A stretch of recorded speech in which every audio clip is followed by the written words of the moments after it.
ফুটবলকে অতিরিক্ত বাণিজ্যিকীকরণে বেশ চাপে আছেন ফিফা সভাপতি জিয়ানি ইনফ্যান্তিনো। এরই মধ্যে তার বিকল্প খোঁজা শুরু হয়েছে। বেশ কয়েকটি দেশ তো তার বিরুদ্ধে অনাস্থাও জারি করছে।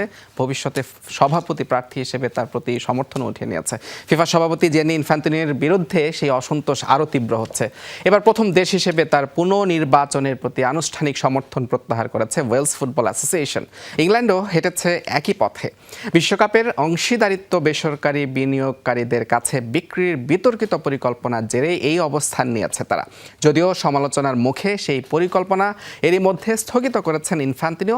এরই মধ্যে ইংল্যান্ডের ফুটবল অ্যাসোসিয়েশনও সমর্থন প্রত্যাহারের কথা জানিয়েছে এবং উয়েফা ইনফ্যান্তিনোর নেতৃত্ব নিয়ে আইনি পদক্ষেপের বিষয়টিও বিবেচনা করছে। তবে আফ্রিকা ও এশিয়ার কয়েকটি সদস্য দেশ এখনও ইনফ্যান্তিনোর পক্ষে অবস্থান নিয়েছে।